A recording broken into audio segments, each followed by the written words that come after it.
bawat panalangin, ikaw ay diringgin. Ayon sa kanyang pangako, di kanyang iiwan. Salamat sa iyo, Panginoon. O kay buti mo, Panginoong Jesus, kay ganda ng buhay kong taglay. Sa'yo lang ang papuri, sa'yo lang ang luwalhati. Sa aking buhay, ikaw ang number one. O kay buti mo, Panginoong Jesus, kay ganda ng buhay kong taglay. Sa'yo lang ang papuri, sa'yo lang ang luwalhati. Sa aking buhay, ikaw ang number one. Sa aking buhay, ikaw ang number one.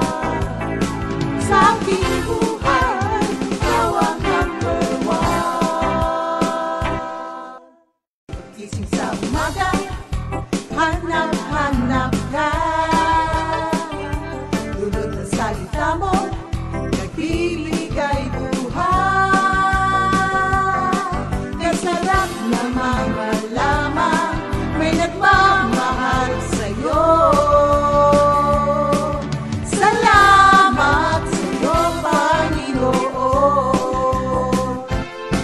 Walang pagsubok na di mo kakayanin mo. Sa bawat panalangin, ikaw ay diringgin. Ayon sa kanyang pangako, di kanyang iiwan. Salamat sa iyo, Panginoon. O kay buti mo, Panginoong Jesus, kay ganda ng buhay kong taglay. Sa'yo lang ang papuri, sa'yo lang ang luwalhati. Sa aking buhay, ikaw ang number one. O kay buti mo, Panginoong Jesus, kay ganda ng buhay kong taglay. Sa'yo lang ang papuri.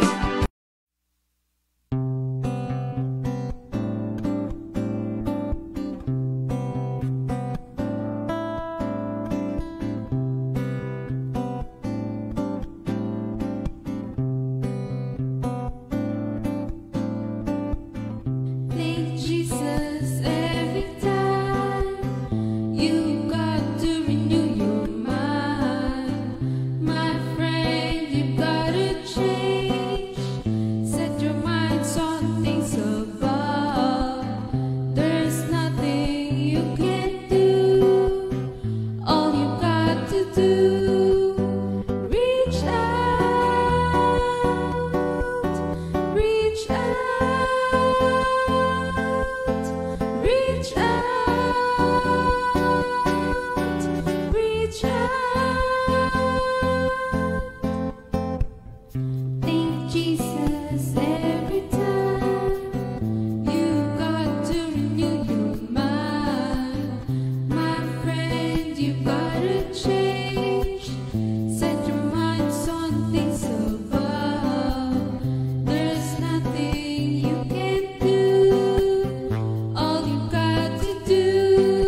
Good morning.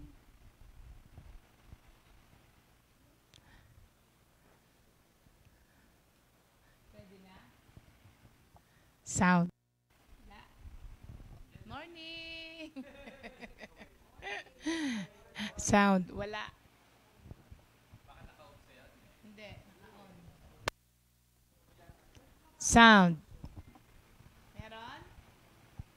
Good morning, Jesus. Sound. Good morning po, mga kapatid. Ayan. Ayun, thank you, Lord. Diyan naka-off eh. Ikaw talaga, Arnold, oh. Magandang umaga, mga kapatid. May mic na pala ako kanina pa. Ayan. Thank you, Lord. At nakaka-relax naman yung ating opening song. Meron tayong jazzy feeling this morning. Ang mga Balanggit Sisters. Maraming salamat sa mga Balanggit Sisters. Alam niyo po ba na yung awitin na yun ay composed ni Pastor? Thank Jesus every time. Ay, eksakto yun sa ating lesson. You've got to renew your mind. Oo. Oo, galing nga. Thank you, Lord, sa Balanggit Sisters. Nakaka-relax yung opening natin, Mapapasway ka habang nakikinig. Glory to God. Thank you, Lord. Lord, maraming salamat po sa panibagong umaga na meron na naman po kami. Another opportunity, Lord, to be of service to you again. Lord, ino-offer po namin itong araw na ito na binigay mo rin lang naman po sa amin. Pangunahan niyo po kami, Lord, so that yung mga bagay na magawa po namin ay yung mga bagay na binless mo for us to do today. Mangusap din po kayo, Lord, sa mga salita na aming maririnig dahil ito po ang aming instruction and guidelines every day, Lord. Salamat pong muli, Lord. In Jesus' name we pray. Amen. Thank you, Lord. Sa ating pong pagpapatuloy, mga kapatid, alam nyo, habang pinakikinggan ko nga rin yung mga sharing ng ating mga kapatid, masarap din pong alalahanin at balikan yung mga binago ng Diyos sa atin na matagal na po nating wini-wish na maganap sa buhay natin. Tapos, hindi mo lang namamalayan na, pero pagka binalikan mo yung buhay mo dati, tsaka yung buhay mo ngayon, marami-rami na rin pala po ang mga nagbago. Kaya thank you, Lord, Kaya sinabi nga natin, ito ay ongoing process. Kaya, at yung process na yan, mahahamper kapag umalis tayo kay Lord o kaya hindi natin pinapractice yung mga natututunan natin. Kaya merong mga Christians na they grow old in the fellowship pero they do not mature. Oh, yun. They just grow old in the ministry, but they did not grow up. Kaya maraming mga tao din sa church na sasabihin ng iba, itong tagal-tagal na, ganyan pa rin. Kung ano yung pinagpapasensyahan natin sa kanya nung unang panahon, yung pa rin yung pinagpapasensyahan natin sa kanya ngayon. Although it's a process, pero pagka medyo matagal na panahon, tapos ganun pa din, tinuturuan daw ng patience yung mga kasama, pero pagka taon nang binilang, yung masamang ugali mo na yun, yung pa rin yun, reevaluate. Reevaluate lang po ayon sa salita ng Diyos. Baka meron tayong nakakalimutan, meron tayong hindi naiintindihan, kaya nga po meron tayong pag-aaral. Para po, hingin po natin na i-reveal. Minsan hindi natin alam. Ngayon, talaga ba? Ganyan ang dating ko sa'yo? Minsan hindi alam. Meron kasi po bawat isa sa atin na blind side. Parang sa kotse. Ang pinaka-blind side po ng kotse, blind corner ng kotse, ay yung sa tapat niya mo na mismo yung gilid. Kasi yung harap at likod makikita mo. Pero pag yung kasabay mo na, kailangan mo nang hindi na reliable yung mga mirror mo. Kailangan yung ano mo na ang igagalaw mo. You look over your shoulder na. Hindi na pwede yung salamin lamang. Yun ang sinasabing blind corner. So minsan sa buhay natin, may mga blind corners din po tayo na not visible to ourselves but very visible sa ibang tao. Yun nga lang, pagka mayabang tayo, sinabihan tayo ng ibang tao, hindi natin tatanggapin, i-resent natin. 'Di ba? Parang grabe ka naman, 'di ba? Magagalit pa tayo sa kanila. Pero bigyan po natin ng puwang kung ano yung mga sinasabi nila. Na pag sa tingin mo na na hindi makatwiran, kung isa lang siya, baka galit lang siya sa'yo. Kung dalawa, baka kumuha lang ng kakampi. Pero pag naging tatlo na yan, tanungin na natin minsan yung sarili natin. Baka nga, hindi lang natin napapansin. So, yung mga bagay po na nababanggit natin ay kasama yan sa proseso na kailangan po nating tignan. May mga detalye sa buhay natin na minsan nakakaligtaan po natin at nagiging dahilan kung bakit hanggang ngayon, ganun pa rin yung ating pamumuhay. So, kahapon, nabanggit po natin kung ano ang bagong buhay. Ito ay nagsisimula from knowing Christ personally. Hindi yung narinig mo lamang, mga kapatid. Hindi yung narinig mo lamang at alam mo lamang na God provides. Kailangan na experience mo na pinrovide ng Diyos ang pangangailangan mo. Tapos, hindi lamang siya tagapagligtas ng iba, kailangan ma-experience mo na ikaw ay niligtas din niya. So maraming mga attributes ang Diyos na hindi na lamang po natin siya narinig mula sa pastor, sa TV o sa radyo. Na-experience po natin siya mismo dahil meron po tayong personal relationship sa Panginoon. At itong change life na to, na ninanasan natin, will not happen without a personal relationship with the Lord. Kaya yun po ang una-una nating gagawin. So, dito na po tayo sa sa susunod, hindi pangalawa. Kahapon, nabanggit ko po sa inyo na sa verses 22 and 24, inexplain po sa atin ni Paul dito yung mga infinitives. Pag sinabi mong infinitives, ito po ay, lang po ito part ng grammar. Kaya wag niyo siyang hanapan ng meaning. Ito po ay sa grammar na meron siyang parang meron siyang force of ongoing commands pag sinabi niya sa iyo yung mga salita na yon. So yun po yung sinasabi nating infinitives. So inexplain po ito ni Paul dito. At lahat po ito yung to lay aside, to renew, and to put on. You lay aside, yun yung ipuput off mo. Tapos, ano yung ipuput on mo? Yan yung tatlong infinitives na yan, ang pag-uusapan po natin, mga kapatid. So, tandaan natin yung infinitives, they have a force of ongoing commands. Mga verbs po sila na merong force of ongoing commands. Ibig sabihin, lagi mo siyang gagawin, ongoing commands. So, unang-una po, nung tinanggap po natin, the moment we trusted Christ, mga kapatid, talaga naman pong automatically, we lay aside the old self. Nagkaroon ka na ng desire kasi nakarinig ka na ng salita ng Diyos.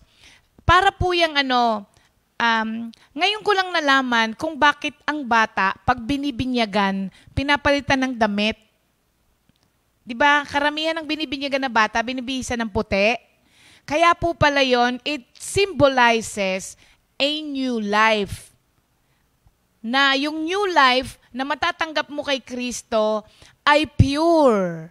Kaya pinapalitan, sabi ko noon, bakit kaya pinapalitan pa? Hindi ba pwedeng yung mga damit na lang ng mga bata?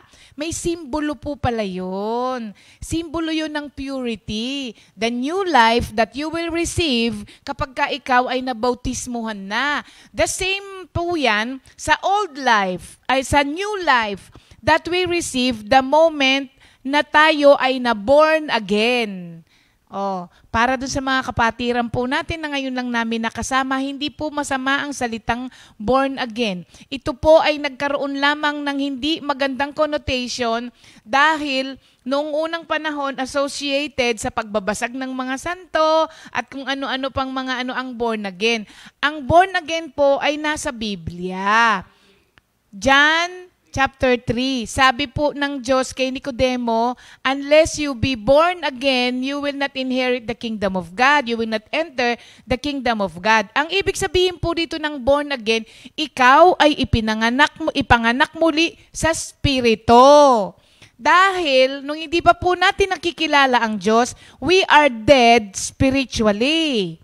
Pero the moment we trusted and accepted Christ, binigyan niya po tayo ng panibagong buhay. Ikaw ay ipinanganak muli this time sa Espiritu. Kaya ngayon nabubuhay tayo alive in the Spirit. Hindi na kagaya noon na dead in the Spirit.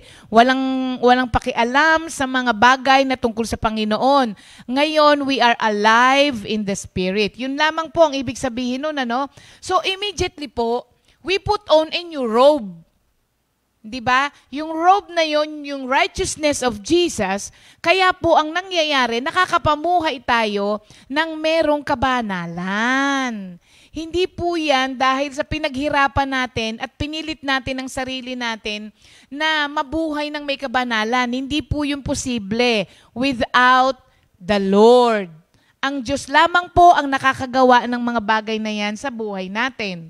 So, kailangan po, let us live each day in light of the truth na na-receive natin mula sa Panginoon. Putting all the old life and putting on the new life. So, dadako na po ngayon tayo, mga kapatid, ha? Ang changed life requires putting off the old man. Sa verse 22 po yan. The old man refers po to the former manner of your life. The old man refers to the former manner of your life. Ibig sabihin, yung old man na binabanggit dito that you have to put off, ito po yung dating pamumuhay natin na kailangan po nating tanggalin, alisin, put off. Hubarin. Ayun, pinakamaganda po. Hubarin ang ang dating manner of life. Kung dati ikaw ay palamura, dapat ikaw ngayon ay tagasunod ni Kristo, wala nang namumutawi sa labi mo na mga bagay na masasama. Mahahalay, ang sabi dun sa binasa natin, kabastusan, mga salitang galing sa kadiliman, wala na yon. Kaya kung ikaw, kapatid, hanggang ngayon ay nagmumura pa, tapos sasabihin mo, you are a follower of Christ, ask the Lord to give you the grace na tanggalin iyon. Ayun. Kailangan hindi na po. Kasi kailangan hubarin mo yun, na kapatid. Put off the old man. At kung mapapansin din po ninyo, sa Romans 6 at Colossians 3:9, nire-refer po dito ni Paul yung tinatanggal natin na old man as an accomplished fact. Ibig sabihin, ano na yan? Done deal. Wala na yan. Inalis na yun ng Panginoon, mga kapatid. Kaya lang po, ang nangyayari, para pong yung mga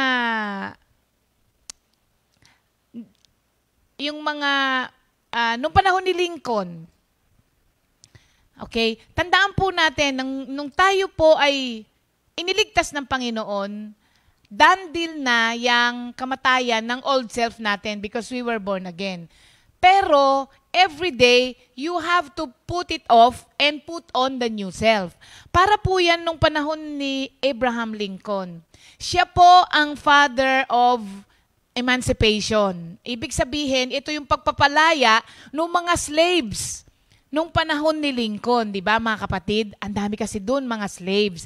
So siya po ang naging instrumento para sa pagpapalaya ng mga slaves. But because yung mga slaves, some of them were born like that, namatay na ng slaves. Nung dumating yung panahon na sila ay pinalaya na po, Dahil sa matagal na panahon na nakasanayan nila na sila ay slaves, minsan po sila ay freedman na, pero yung pamumuhay nila parang slaves pa rin. Like halimbawa, alam niyo po ba, may maraming mga kwento yung mga slaves na pinalaya noon. Hindi po sila makakain nga, freed na sila ha, malaya na sila, pero hindi po sila makakain nakasabay nung mga ibang tao. Halimbawa, pumunta sila sa restaurant, hindi po sila makakain nakasabay ng mga ibang tao doon. Kasi nasanay po sila na nung panahon nila, habang kumakain ang kanilang mga amo, dapat nandun lamang sila sa tabi at hindi sila pwedeng kailanman na sumabay silang kumain sa kanilang mga amo. So, malaya na sila pero hindi pa rin po nila makayang gawin yung mga bagay na ginagawa ng mga malayang tao. Why? Because they have to remind themselves every day that I am a freed person now. Para po makondisyon ng kaisipan nila na sila'y malaya na, hindi na sila alipin. Kasi nga, matagal na panahon silang naging alipin. The same with us. Matagal na panahon po tayong namuhay ng ayon sa kagustuhan ng ating laman. Kaya ngayon, every day, we have to remind ourselves, we have to tell ourselves the truth na we were freed from our sins. Tayo'y pinalaya ng Panginoon. Just like the slaves before, na kailangan nilang i-remind ang sarili nila na hindi na ako ganito. Malaya na ako. Inalis na ako ng Diyos dito. Halimbawa, yung mentality of lack. Yung laging wala. Wala eh. Kamusta ang buhay mo? Wala pa rin eh. Mga kapatid, inalis na po tayo ng Diyos dyan. Kailangan po natin tanggapin yon na tayo pinalaya na ng Diyos sa mentality of lack. God is our provision and He is able to provide. Huwag natin kalimutan that He is able. Kaya niya yon. Minsan po kasi, nandito na tayo sa gawain pero napaka-weak ng Diyos na pinaglilingkuran natin. Ginagawa natin siyang weak. Tayo, ang ating Panginoon na pinaglilingkuran ay Almighty God, All-Powerful God, and All-Knowing God. Kaya hindi niyo po pwedeng sasabihin na walang simpatsya ang Diyos sa nararanasan mo. Mali po yun. At kasinungalingan po yun. At tanggalin po natin sa kaisipan natin na hindi kayang i-provide ng Diyos ang pangangailangan namin. He is able.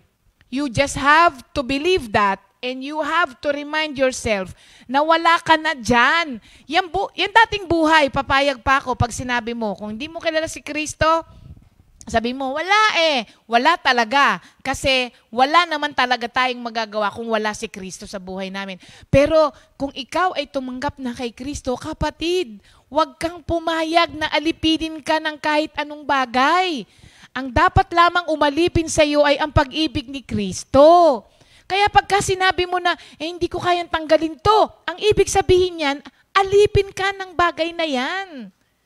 Sabihin mo, hindi ko kaya kasi yung pagmumurang alisin. Alipin ka pa rin ng pagmumura, kapatid. Hindi ko kasi kayang tanggalin itong aking pagkamatampuhin. Ibig sabihin, alipin ka pa niyan. Pinalaya ka na, kapatid. Kailangan mo lang i-remind ang sarili mo. Ako ay malayang tao, pinalaya ni Kristo. Kaya, kayang-kaya kong pagtagumpayan ito dahil sa akin si Kristo. Kung hindi mo kayang pagtagumpayan, may question kung talagang nasa iyo si Kristo. Kasi walang hindi kayang gawin ng Diyos, kapatid. Kaya kung meron kang sa buhay na hindi kayang gawin, magdadalawang isip nga tayo kung talagang nasa atin si Kristo. Opo, kasi ang Diyos can empathize with what we are experiencing. Hebrews 4:15.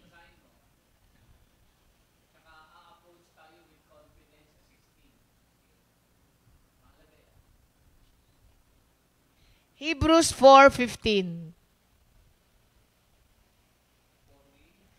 Ang sabi po, wait For we do not have a high priest who cannot sympathize with our weaknesses, but was in all points tempted as we are, yet without sin. So mga kapatid, let us therefore come boldly to the throne of grace, that we may obtain mercy and find grace to help in times of need. Alam po ng Diyos ang mga struggles natin. Alam din niya ang pakiramdam dahil dinanas din po niya yan. Pero sabi niya, come boldly to His throne of grace. At bibigyan po niya tayo ng grace para ma-overcome yung mga bagay na yan. So, put on the new life that we have in Christ. It was a done deal. Huwag kang papayag, mga kapatid, na slave ka pa rin hanggang ngayon. Pinalaya ka na. Pipiliin mo lang, kapatid eh. Kaya minsan po, kaya hindi rin yun matanggal sa atin kasi hindi po on our part, ayaw natin siya mismong pakawalan, tayo mismo. Halimbawa, yung pagiging prideful. Karamihan, sasabihin ng mga tao, kasi naman pagka hindi ka ma-pride sa mga panahon na to, kakawawain ka. Hindi po totoo yun. Yan po ay ang kasinungalingan na pilit pinapaniwala sa atin ni Satanas para po wag nating bitawan yung ating mga kayabangan. Hindi po totoo na mukha kang eng-eng o kaya mukha kang mahina kapag ka tinanggal mo yung pride mo. Hindi po totoo yun. Kasi yan po ang kasinungalingan na pinaniwalaan natin ng matagal na panahon. Kaya minsan ayaw nating ibagsak yung ating anong tawag doon? Telon. Yung ating maskara, ayaw natin tanggalin. Nagtatago tayo sa likod ng ating mga kayabangan, sa likod ng ating kung anuman po yan. Hindi ba? Sa likod ng ating katarayan, ayaw nating makita ng ibang tao na mahina pala tayo, kaya ang gagawin natin, nagtataray tayo. Hindi ba? Nagtatapang-tapangan tayo kasi ayaw mong kawawain ka ng ibang tao. Yan na po yung pinaniwalaan natin noon. Saan po tayo dinala niyan? Sa wala. Hindi po ba, mga kapatid? Sa wala lang po tayo dinala niyan. Kaya, meron po tayong responsibilidad. We need to appropriate the truth in our daily life. Ano ang truth? Sinasabi na po natin. Jesus is the perfect embodiment of the truth. Si Kristo ang katotohanan. Saan natin malalaman ang katotohanan tungkol kay Kristo? Sa salita ng Diyos. Mga kapatid, naririnig po natin yan araw-araw. Sasabihin, ba't walang effect sa akin? Ang tanong ko lang naman po'y, pinamumuhay mo ba yung mga naririnig mo? Hindi po pwedeng walang magawa ang salita ng Diyos sa buhay natin kung ito'y ina-apply natin. Kung ito'y naririnig lamang po natin at itinatago lang natin at hindi natin ina-apply, oo nga po, wala po itong magagawa sa buhay natin. Kaya nga po, meron tayo rito yung gagawin. Kailangan nating hubarin ang dating tayo at kailangan po nating magsuot. Ang damit po ba, pag tumayo ka, gaganon ka, susuot siyang mag-isa? Pwede kang pumili ng isusuot mo.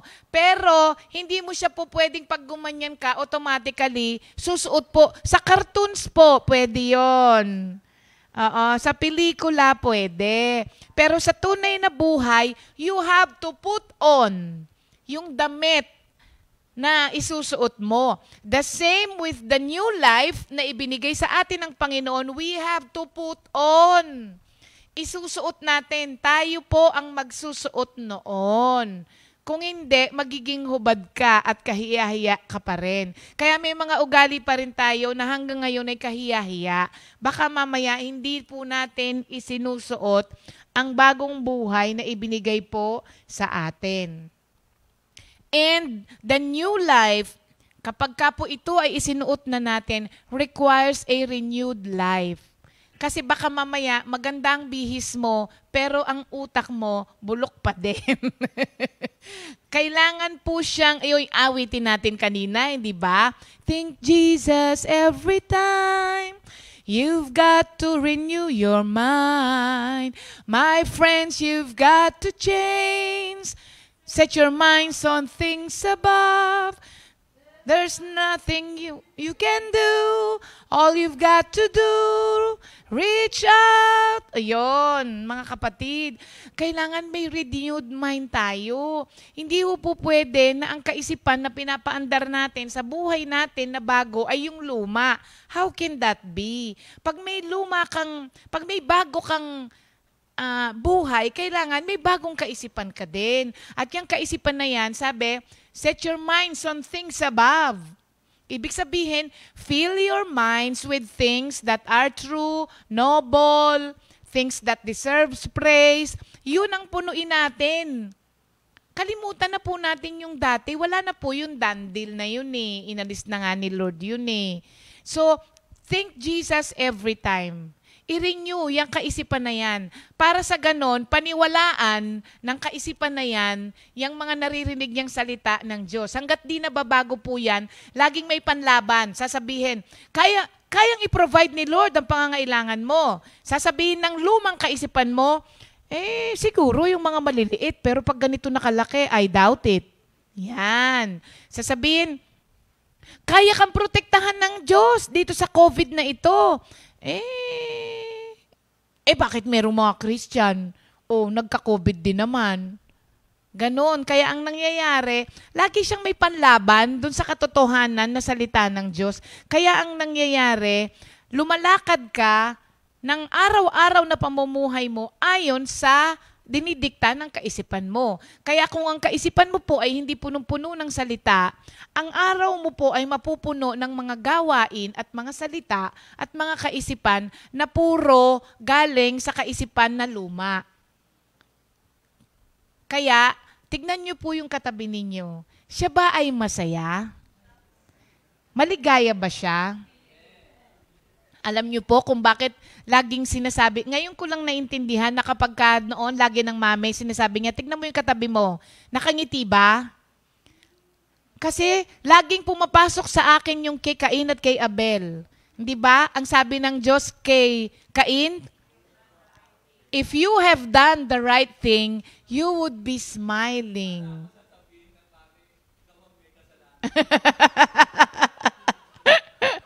Sa asawa daw yun. Oo, ang sabi ng mame, kapag ka daw po ang asawa ninyong, or babae, for that matter, kapag ka daw ang asawa po ninyo ay malungkot, halimbawa, lalaki ang malungkot, sasabihin ng mame, ikaw, babae, ang may kasalanan. Kapag ka naman ang babae ang malungkot, walang kasalanan ng lalaki. So, ba't ba tayo napunta doon? Ayun, if you have done the right thing, you would be smiling. Kapag ka po kayo ay malungkot at bugnot, aminin nyo naman. Aminin nyo mga kapatid. Kung hindi, maghapon kang bugnot. Aminin mo that there is something wrong with your relationship with the Lord. Hindi ka po pwedeng malungkot at pagkatapos sasabihin mo, ayos ang relasyon mo kay Lord. I doubt it. Kasi there is joy in the presence, of my Lord. There is joy in the presence of my Lord. So if you are in the presence of your Lord, then why that scowl in your face? Kaya, tingnan niyo ulit ang iyong katabi. Biglang sabi ng katabi, tumawa bigla. Kanina nakasimangot. So yon mga kapatid ha, yan ang bagong buhay na dapat po ay meron tayo kay Kristo. Thank you Lord. Okay. Wow, ang dami naman ng ating mga kapatid. Ay, hello po Sister Lynn. Lynn Lucky na nasa Canada at kay Brother Bonjing. Kamusta po kayo? Sabi ni Sister Lynn, tama po. Kaya, pasayahin ninyo ang inyong asawa. Kung hindi, ikaw ang may kasalanan. Pag malungkot yan. Ready na daw, okay? Mag-comment na po na ready lahat yung ating mga kapatiran. Ay, kailangan kong kumuha ng kodigo dahil marami ang may birthday. Ay, wala. Dinagdag lang. Okay. Okay.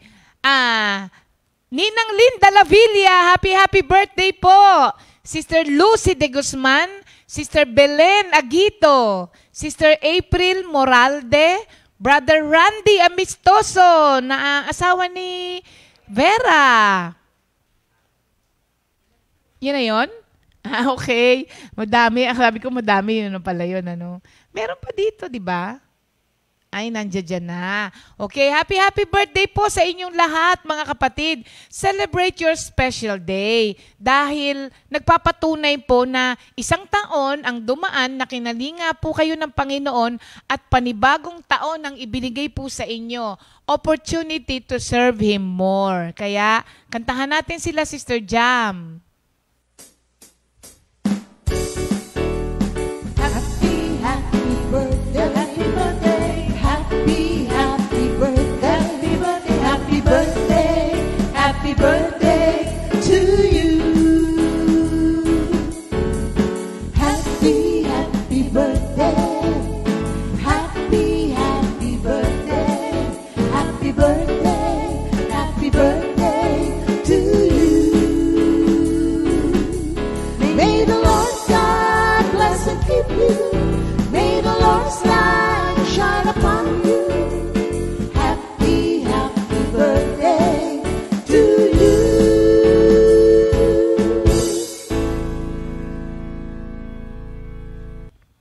Happy birthday ulit, mga kapatid. Enjoy po ha, mga kapatid.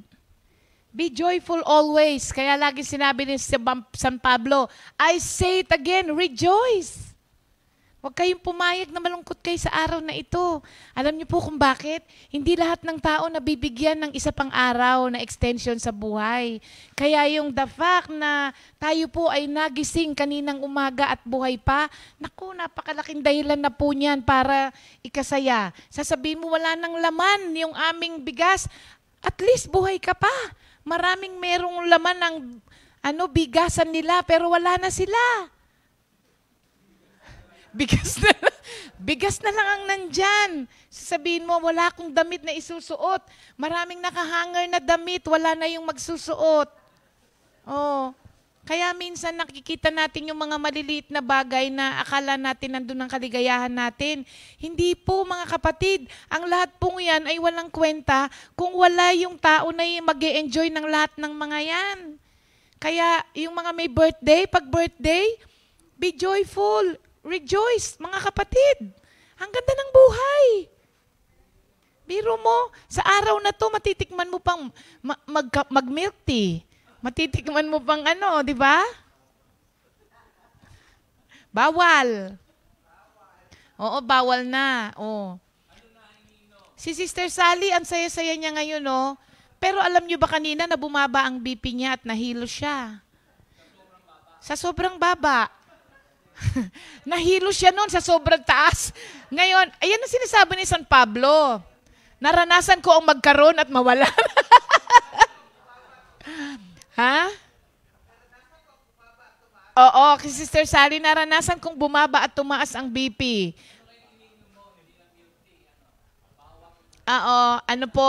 Tinanggihan ko na ang milk tea. Hindi ko naman siya tinanggihan, may pahabol.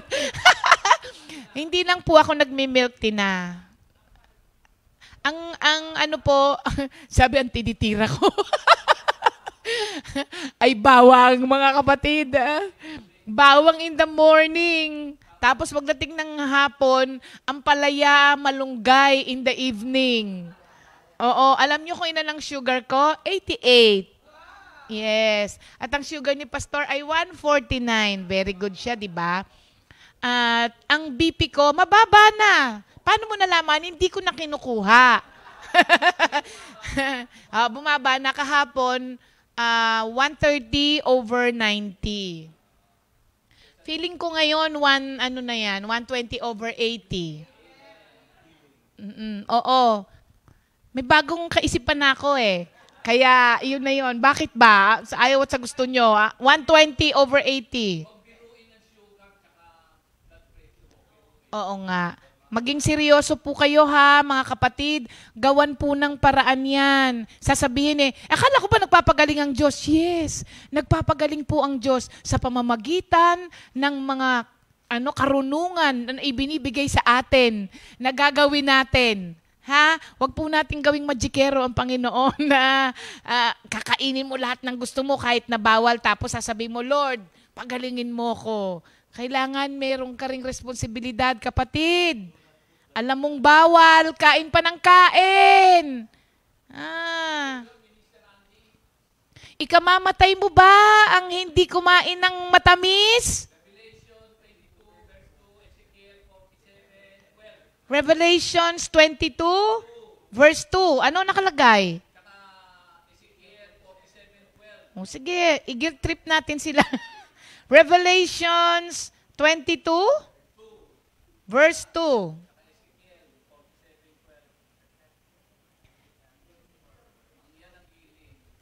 Sabi niya, in the middle of its street and on either side of the river was the tree of life, which bore 12 fruits. Ito ba yon? Each tree yielding its fruit every month. The leaves of the tree were for the healing of the nations. The leaves of the tree were for the healing of the nations. Oo. Sasabihin, dahon lang nagpapagaling? Sasabi, bakit yung gamot na may iniinom nga po natin inom tanga tayo ng inom, hindi natin alam kung ano yun. Tapos sasabihin lang sa atin, mag-blend ka ng malunggay at saka ampalaya. Kino-question pa natin. Sabi nga rito, the leaves of the tree were for the healing of the nation. Babalik tayo sa ano Ano yung Beb?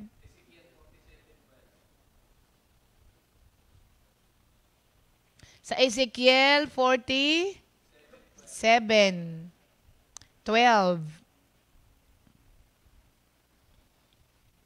Ang sabi po dito, along the bank of the river on this side and that will grow all kinds of trees used for food. Their leaves will not wither and their fruit will not fail. They will bear fruit every month because their water flows from the sanctuary. Their fruit will be for food and their leaves for medicine. Kaya, meron po talagang ginawa ang Diyos na mga halaman para po sa ikagaling natin. Alam niyo po ba na yung iniinom po nating mga tabletas ay galing din po yan sa mga halaman. Hinahaluan lang lamang ng kemikal. Kaya, doon na lang po tayo sa halaman. Thank you, Lord. Punta muna pala tayo sa ating memory verse of the week. Tandaan po natin, mga kapatid sa Webes, memory verses tayo sa ating mga kapatid na nandito sa loob. Para ma-review yung ating mga memory verses. For this week, 1 Chronicles 16:23. Sing to the Lord, all the earth. Proclaim the good news of His salvation from day to day. Again, 1 Chronicles 16:23. Sing to the Lord, all the earth. Proclaim the good news of salvation from day to day. At sa araw na to, tawagin po natin si Brother Leo. Wala, nasa kitchen. Babalik ko lang ito. Hindi pwede. Natawag na rin si Jen pala. Okay. Tawag tayo ng iba. Si Sister Marivic! Bikay! Halika na rito, Bikay.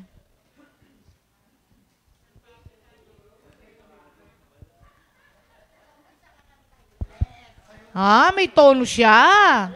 Wala. Joke Hello lang pala. Joke lang pala, Bek. Good morning sa inyong lahat. Ayan. Hindi, Bek. Mahirapan ka Tanggalin mo, tas ako nito ang maglalagay. Thank you, Lord.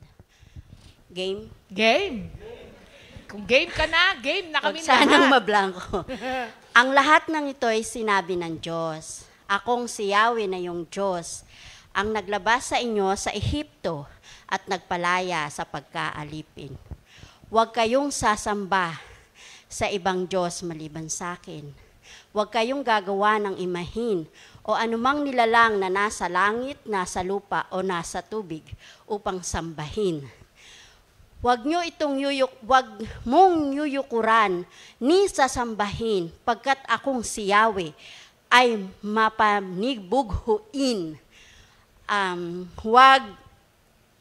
Huwag mong gagamitin ang aking pangalan sa walang kabuluhan. Tiyak, paparusahan ko ang sinumang gumamit nito. Dapat mong tandaan at ilaan sa akin ang araw ng pamamahinga. 6 na araw kayong gumawa at tapusin ito. Sapagkat ang ika-7 araw ay para sa akin ang araw ng pamamahinga. Igalang ninyo ang inyong ama't ina. Sa gayon, mabubuhay kayo sa lupain ng matagal. Huwag kayong papatay, huwag kayong mangungalunya, huwag kayong magnanakaw, huwag niyong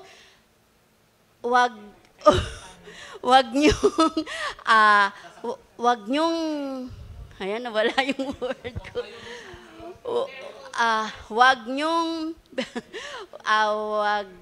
Huwag kayong sasaksi laban sa iyong kapwa at huwag niyong aangkinin ang pag-aari ng sambahayan ng iba, ng iyong kapwa, ang kanyang asawa, ang kanyang lalaking alipin at babae, ang asno at ang baka at ang kanyang pag-aari. Thank you, Lord. Yan.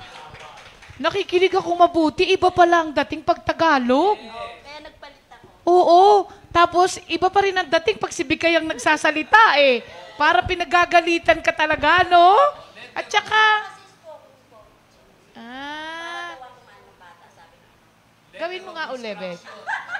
Spoken poetry. Sige nga, Bek.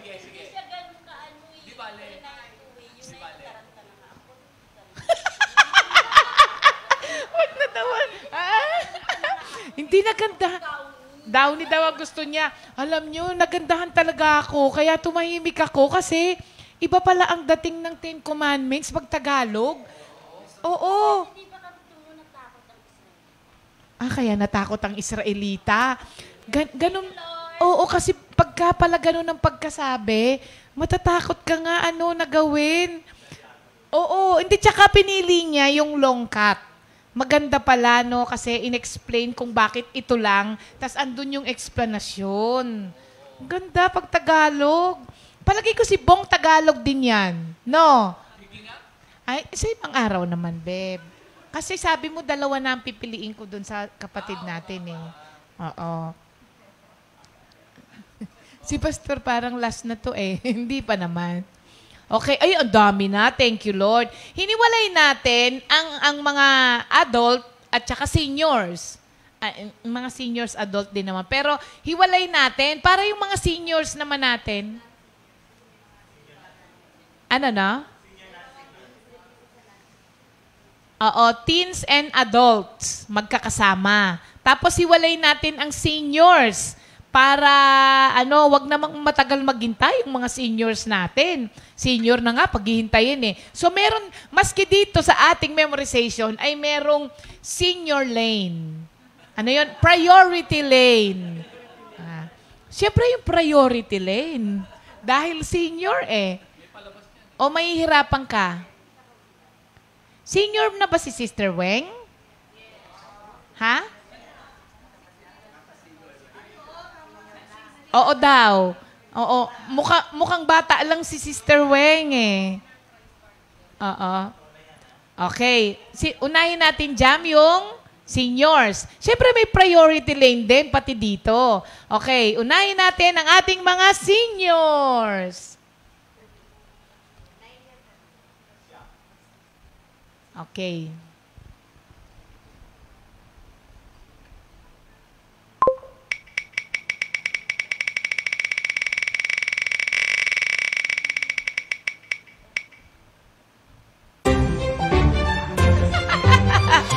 Si Sister Rita Manggao. Ayan, Sister Rita.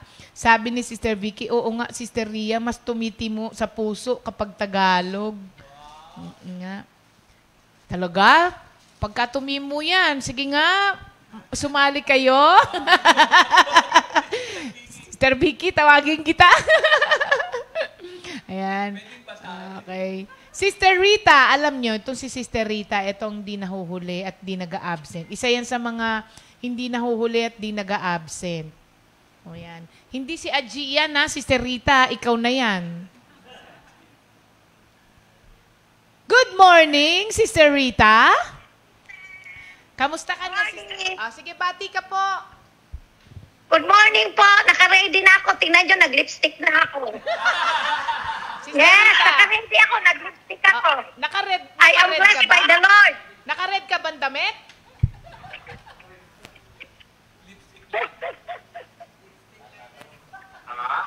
Mukhang matagal.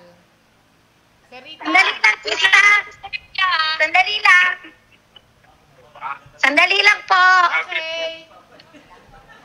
Magpapalit lang. Sister. Sandali lang. Okay. Okay na. Okay na po? Okay. Okay na, Sister Rita. Okay. Go. Huwag kayong... Okay, simula na po ako. Okay. Okay, huwag kayong magkakaroon ng Diyos liban sa akin. Huwag kayong magkakaroon ng Diyos-Diyosan, ribulto o anumang larawan. Huwag niyong babanggitin ang aking pangalan sa walang kabuluhan. Italaga niyo ang araw ng pamamahinga sa akin. Igalang niyo ang inyong ama't ina. Huwag kayong papatay. Huwag kayong magnanakaw. Huwag kayong mangangalunya. Huwag kayong sasaksi sa di katotohanan laban sa inyong kapwa. Huwag niyong pag-imbutan ang sambahayan ng iyong kapwa. Thank you, Lord. Hallelujah. Glory to God. Amen. Parang may cheering squad ka dyan. Siyempre, ang anak kong mahal. Si Aji pala. Ayan. Congratulations po sa ating mga senior edition, Sister Rita. Meron ka po Amen. Ayan. Ang napanalunan niyo po ay sandals. Praise God. Kulay red. Ilan na? Wala bang red? Wala eh. Okay lang po yan. Malapit sa red, kulay pink. Sandals, ready to preach the gospel. Ayan, tama. O para pagka nag-outreach ka ulit ng Bicol, may susuot ka na. Amen. Dalawa na yung naipon ni Sister Rita. Yes. Dalawa Marami na? na akong panalo dyan. At saka si Aji. Sister Rita, si Sister Rita tsaka si Aji nangongolekta. Yes. Amen. Ayan. Thank you, Lord, Sister Rita. Very good. God bless po. Ayan. Yan po ang ating kapatid na si Sister Rita, the Red Lady of Kaibiga. Ayan. Dako na ngayon tayo sa ating mga teens and adults. Go, Sister Jam.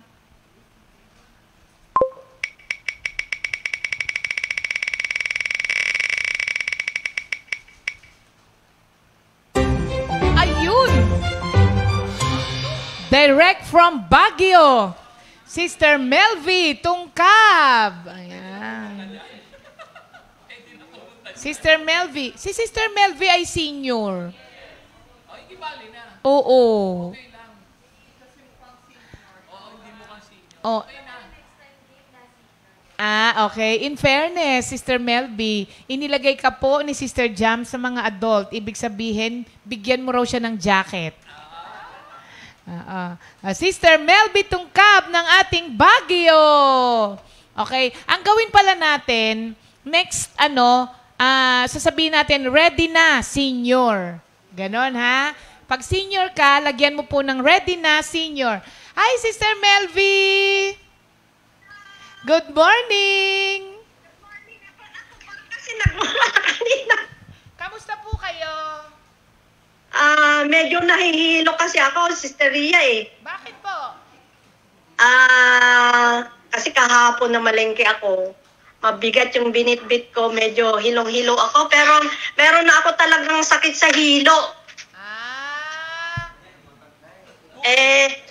Nagtsatsarin ako ngayon ng malunggay with ginger. Very good.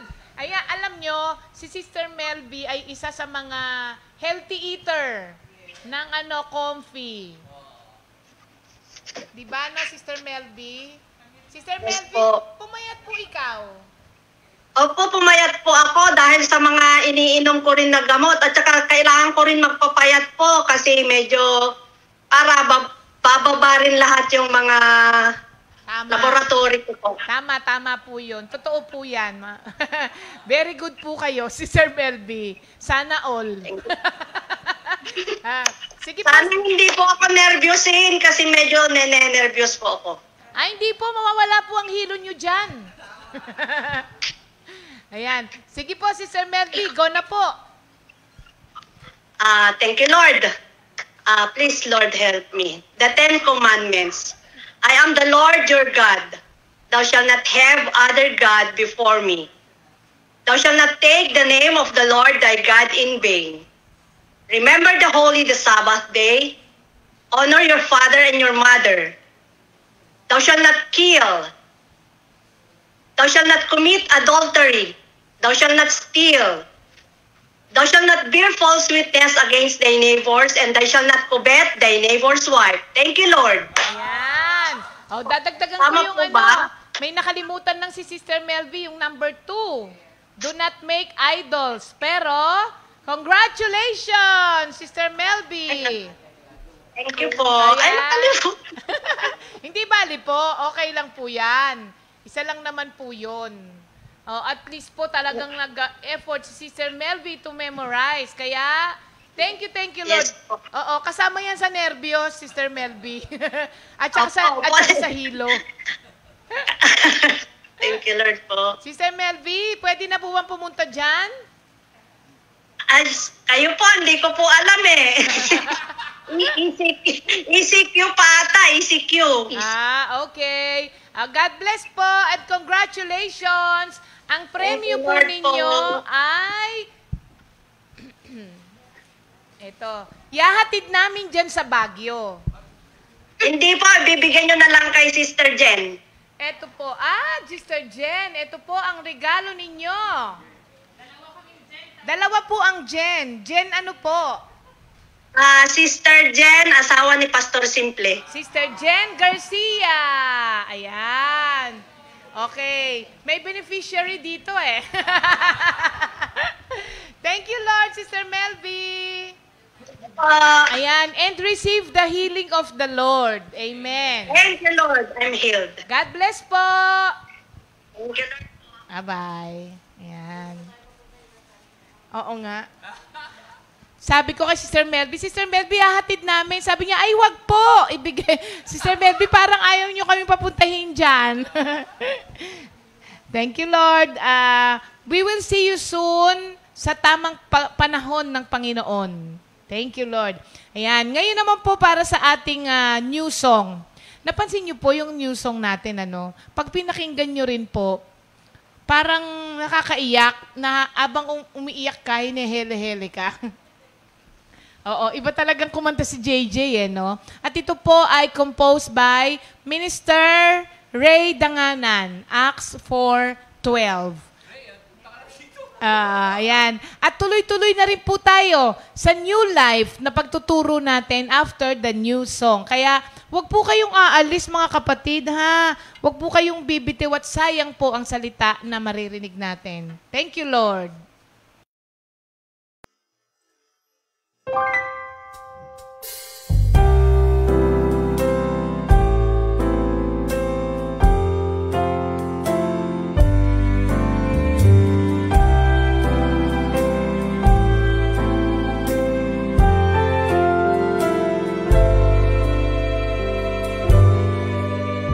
Hindi kaya ng sino man ang sarili ay matubos.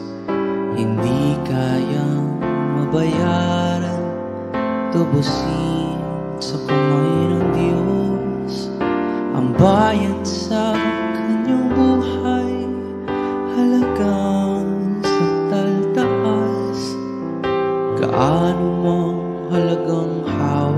ay hindi sapat.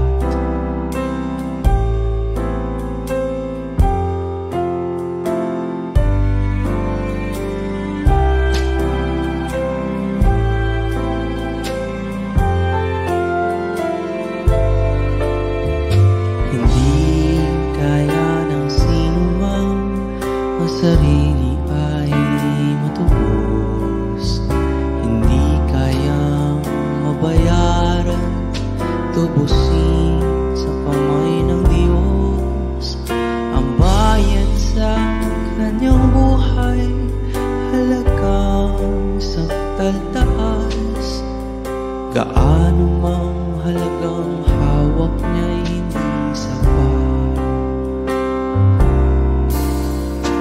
Kay Kristo lamang matatagpuan ang kaligtasan ng buong sanlibutan. Pagkat sa silong ng langit ang kanyang pangalan lamang ang ibinigay ng Diyos sa ikaliligtas ng tao.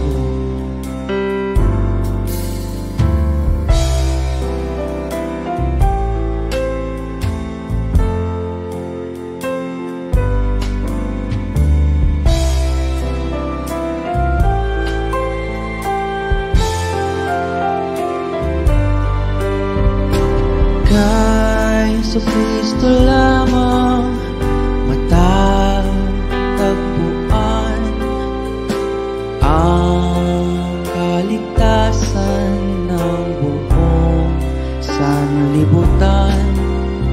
Pagkat sa silong ng langit ang kanyang pangalan lamang ang ibinigay ng Diyos sa ikaliligtas ng tao.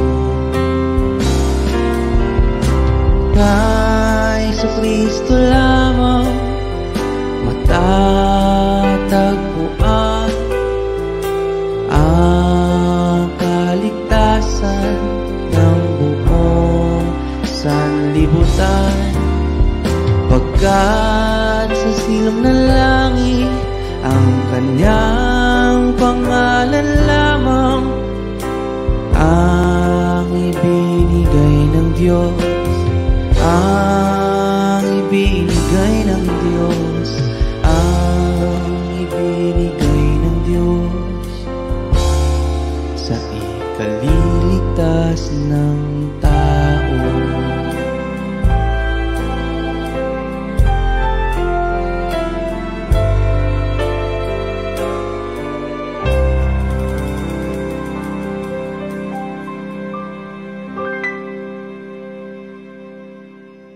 Good morning, Jesus! Maligayang Pasko ng Pagkabuhay, brothers and sisters. Kamusta na po kayong lahat? At alam ko, na-celebrate natin ng naayon sa kalooban ng Diyos itong mga nagdaan na mahal na araw. Tayo muna manalangin, mga kapatid. Panginoon, salamat po sa magandang umaga, sa bagong araw, sa bagong buhay, at sa bagong pagpapala.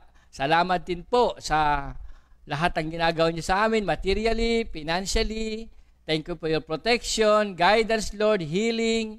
Thank you, Lord, sa maayos na buhay, sa family. Salamat, Panginoon, sa lahat ng biyayang natatanggap namin sa inyo. Napakabait niyo sa amin. The Lord is good, His love is eternal, and His faithfulness lasts forever. Sa aming pong pag-aaral, wisdom, insight, double portion of your anointing. We can do nothing without you, Lord. Speak to us, Lord. Your servants are listening. In Jesus' name we pray. Amen. Ngayon po, mga kapatid, tulad na nasabi ko, ang usapin po natin ay about resurrected life. Alam nyo, sabi nga sa salita ng Diyos, by the sacrificial death of our Lord Jesus Christ, we are set free and that our sins are forgiven. Totoo yun, mga kapatid. Mula nang tayo manalig sa ating Panginoong Hesukristo, ipinamalas niya ang kanyang pagmamahal sa atin.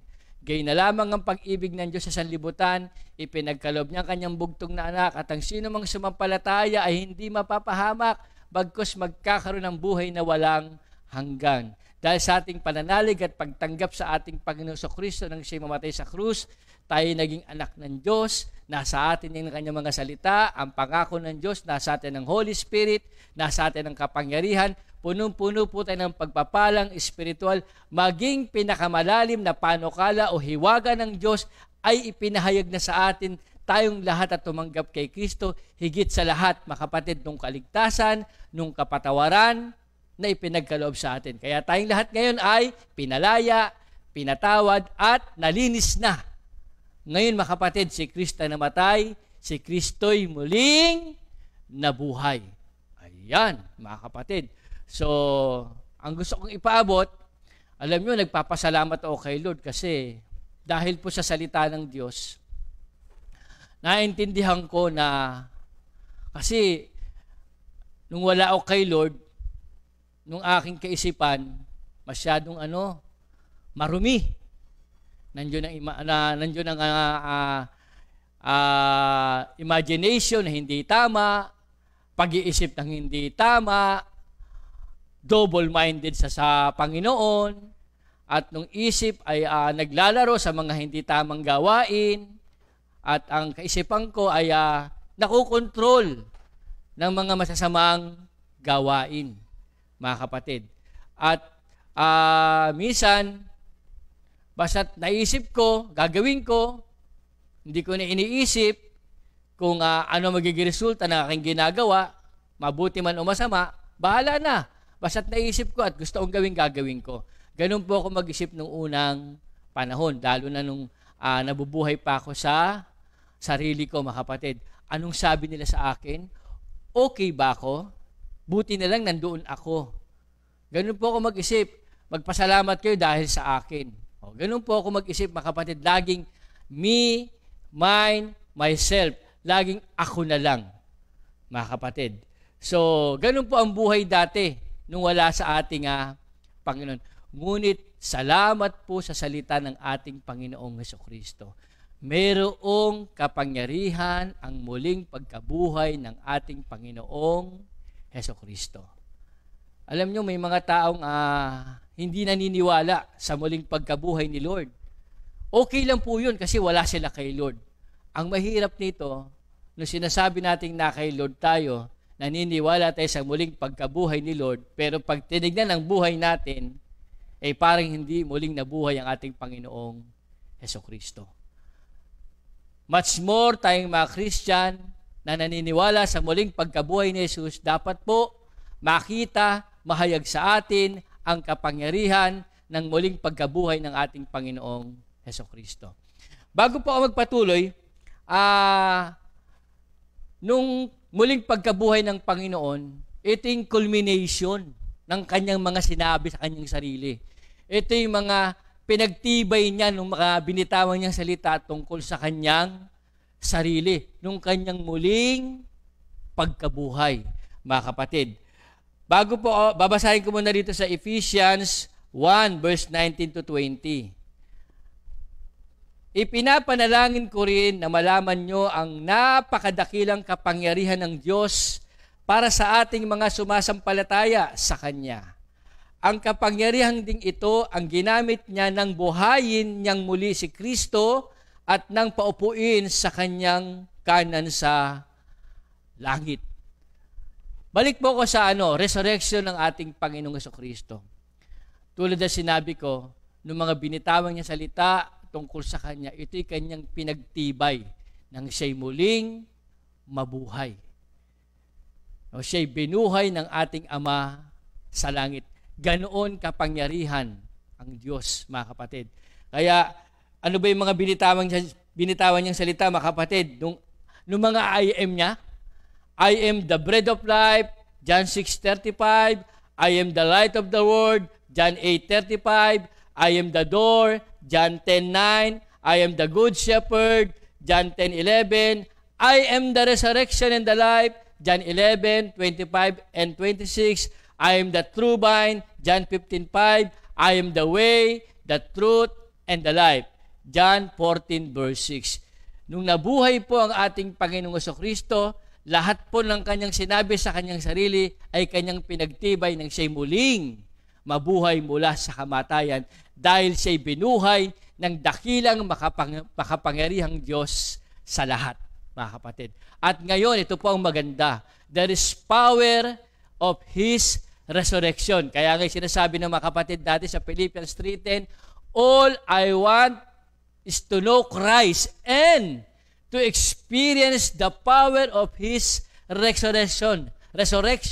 May kapangyarihan po ang kanyang muling pagkabuhay at ang kapangyarihan na bumuhay sa Panginoong Jesucristo mula sa kamatayan at ang naglagay sa kanya sa kanyang trono ng Diyos, sa kanang trono ng Diyos, walang iba kundi ang kapangyarihang tinanggap din natin na tayong lahat ay nakipag-isa sa ating Panginoong Jesucristo. Ganun po kapangyarihan yun, mga kapatid. Kaya ngayon, tayong mga na kay Lord, naku mga kapatid, salamat at nakikita na sa atin ngayon ang kapangyarihan ng muling pagkabuhay ng ating Panginoong Jesucristo. Glory to God. Ngayon po, pag may mga problema ako, pag nag-iisip ako ng problema, ang nasasabi ko, mga kapatid, don't be worried and upset. Believe in God and believe in also in me. Sabi ni Jesus Christ yan. Philippians 4:6, don't worry about anything, but in all your prayer, ask God for what you need, always asking Him with a thankful heart. So, nung isip ko, napupuno po ng salita ng Diyos, yan po ang ginagawa ng kapangyarihan ng muling pagkabuhay ni Jesucristo sapagkat tinanggap ng mga mananampalataya ang kapangyarihang iyan. Mga kapatid, nasa atin na ngayon yan, nung kapangyarihang yan. At ito'y gumagalaw, buhay, at tumutulong sa atin. Philippians 2:13, God is always at work in you to make you willing and able to obey His own purpose. Nang tayo'y na kay Kristo, ito pa maganda, mga kapatid, nung kapangyarihan ng kanyang muling pagkabuhay, nagkaroon tayo ng buhay na wala hanggan. Nagkaroon tayo ng buhay na ganap at kasiyasiya. Dati ang buhay ko po, mga kapatid, dahil lumaki ako na walang tatay, salat, sa pera, salat, sa maraming bagay. Ngunit, dahil sa kapangyarihan ng muling pagkabuhay ni Jesus Christ, naku mga kapatid, John 10:10, ako'y naparito para magbigay ng isang buhay na ganap at kasiyasiya. Sabi niya sa Psalm 127, mga kapatid, ang maliwanag po ang sabi roon, the Lord provides for those He loves while they are asleep. Psalm 23, the Lord is my shepherd, I have everything I need. So, nung isip ngayon, mga kapatid, dahil sa salita ng Diyos, dahil kay Kristo, dahil sa kanyang kapangyarihan ng muling pagkabuhay niya, nung isip natin na babago.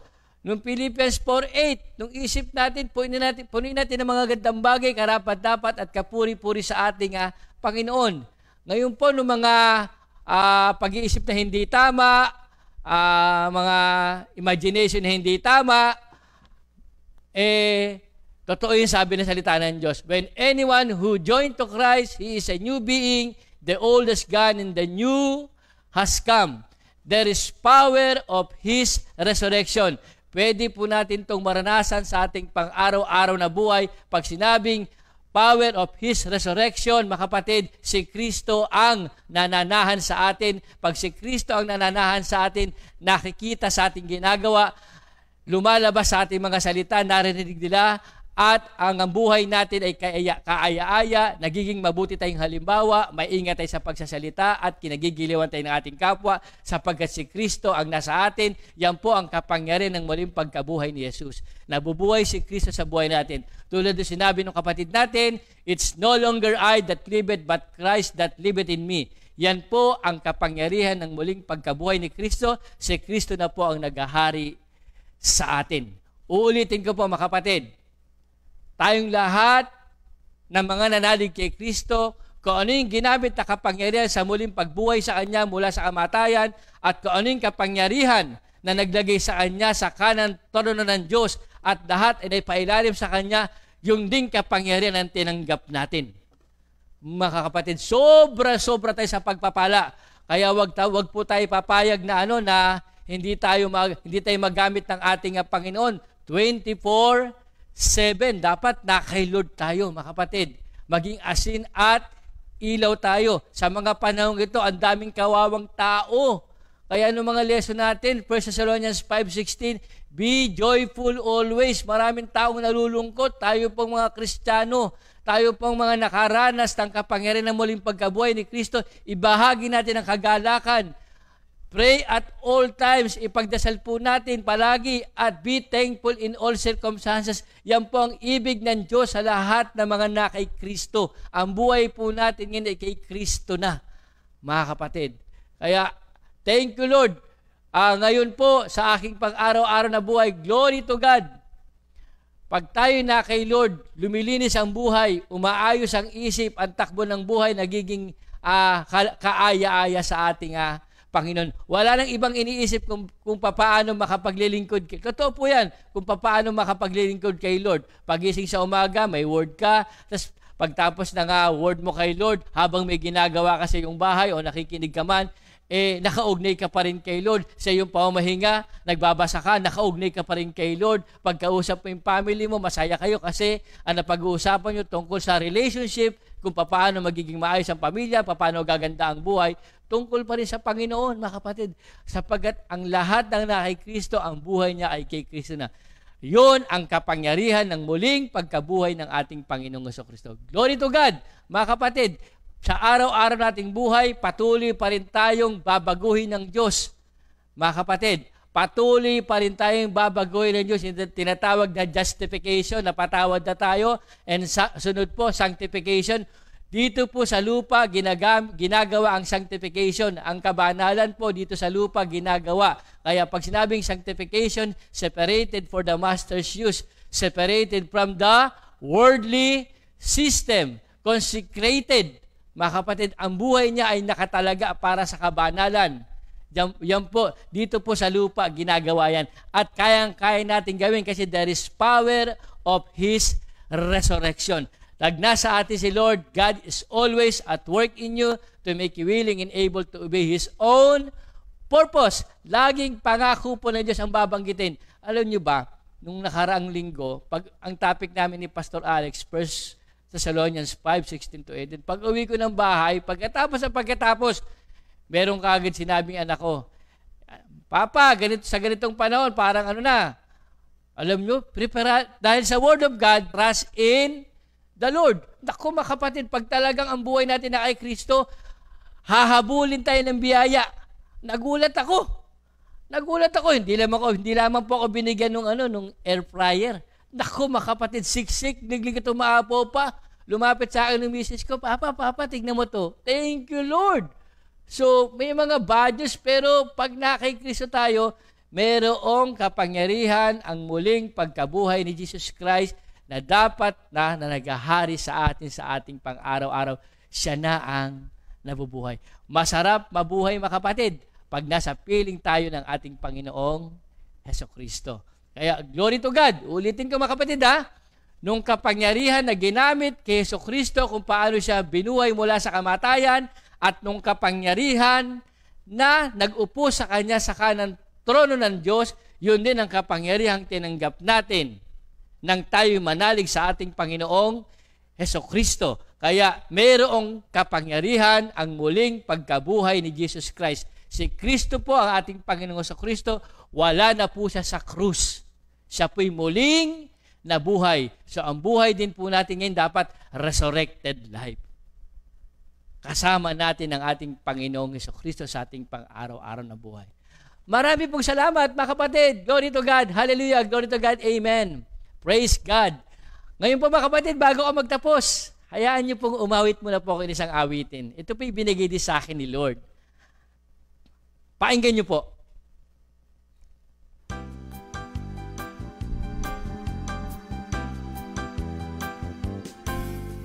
Lumapit sa Kanya'y lumapit, pag-ibig Niya'y di pagkakait, Diyos ay pag-ibig.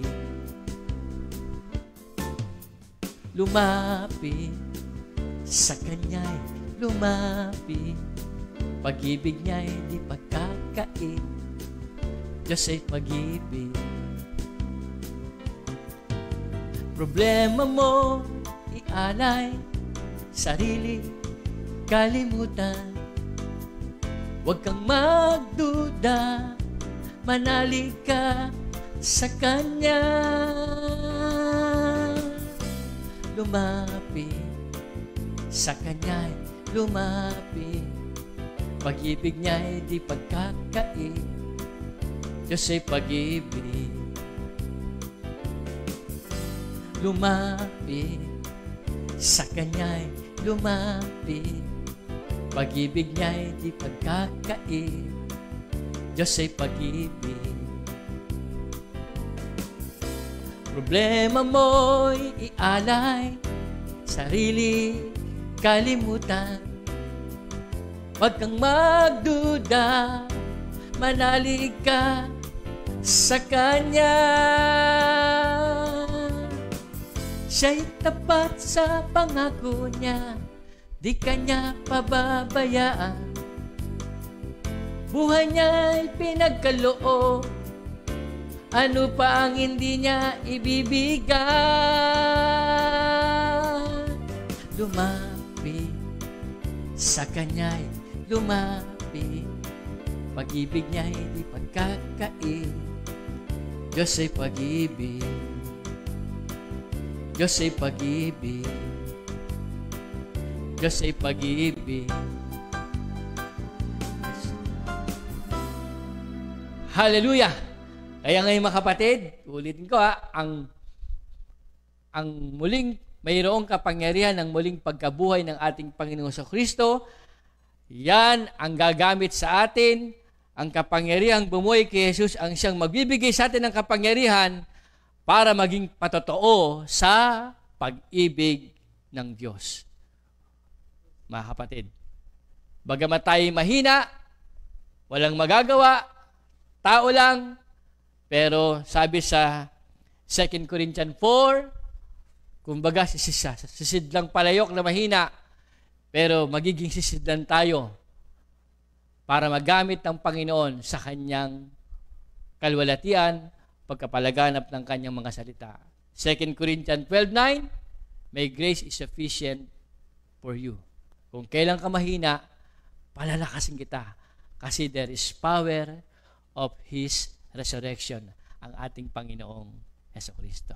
Mga kapatid, araw-araw dapat palagi maranasan natin ang kapangyarihan ng muling pagkabuhay ng ating Panginoong Jesucristo. Tayo pong lahat ay meron tinatawag na resurrected life. May bagong buhay na po tayo. Manalangin po tayo. Panginoon, salamat po sa magandang oras na ipinagkaloob mo. Kaming lahat ay nakapag-aral ng iyong salita. Salamat po sa wisdom, insight, revelation, illumination, inspiration, Lord. Salamat po sa karanasan na aming naranasan sa pakikipag-ugnayan sa inyo.